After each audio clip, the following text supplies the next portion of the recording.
ಬಣ್ಣ ನೋಡಿ ಮರುಳಾಗಬೇಡಿ. ಬೆಂಗಳೂರಿನ ತರಕಾರಿ ಈಗ ಸ್ಲೋ ಪಾಯ್ಸನ್. ಬೆಂಗಳೂರು ಮಾರುಕಟ್ಟೆಗಳಲ್ಲಿ ಮಾರಾಟವಾಗುವ ಸುಮಾರು 26% ತರಕಾರಿಗಳಲ್ಲಿ ಅಪಾಯಕಾರಿ ಸೀಸ ಮತ್ತು ವಿಷಕಾರಿ ಕೀಟನಾಶಕಗಳು ಪತ್ತೆಯಾಗಿವೆ. ಬದನೆಕಾಯಿ, ಎಲೆಕೋಸು, ಕ್ಯಾರೆಟ್ ಮತ್ತು ಸೊಪ್ಪುಗಳಲ್ಲಿ ನಿಗದಿಗಿಂತ 20 ಪಟ್ಟು ಹೆಚ್ಚು ಸೀಸದ ಅಂಶ ಇರುವುದು ಪರೀಕ್ಷೆಯಲ್ಲಿ ದೃಢಪಟ್ಟಿದೆ. ಕಲುಷಿತ ಕೆರೆ ನೀರು ಮತ್ತು ಕೈಗಾರಿಕಾ ತ್ಯಾಜ್ಯ ಮಿಶ್ರಿತ ನೀರನ್ನು ಕೃಷಿಗೆ ಬಳಸುತ್ತಿರುವುದು ಹಾಗೂ ನಿಷೇಧಿತ ಕೀಟನಾಶಕಗಳ ಅತಿಯಾದ ಬಳಕೆ ಈಗ ವಿಷಕಾರಿ ಅಂಶಕ್ಕೆ ಕಾರಣ.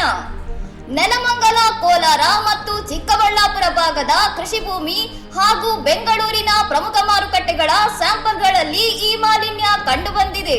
ಇಂತಹ ವಿಷಕಾರಿ ತರಕಾರಿಗಳ ಸೇವನೆಯಿಂದ ಕಿಡ್ನಿ ಸಮಸ್ಯೆ, ಕ್ಯಾನ್ಸರ್ ಮತ್ತು ನರಮಂಡಲದ ಕಾಯಿಲೆಗಳು ಬರುವ ಸಾಧ್ಯತೆ ಇದ್ದು, ತರಕಾರಿಗಳನ್ನು ಬಳಸುವ ಮುನ್ನ ಸರಿಯಾಗಿ ಸ್ವಚ್ಛಗೊಳಿಸಲು ಸೂಚಿಸಲಾಗಿದೆ. ಇನ್ನಷ್ಟು ಸುದ್ದಿಗಳಿಗಾಗಿ ನೋಡ್ತಾ ಇರಿ ಸೌರಂ ಟಿವಿ.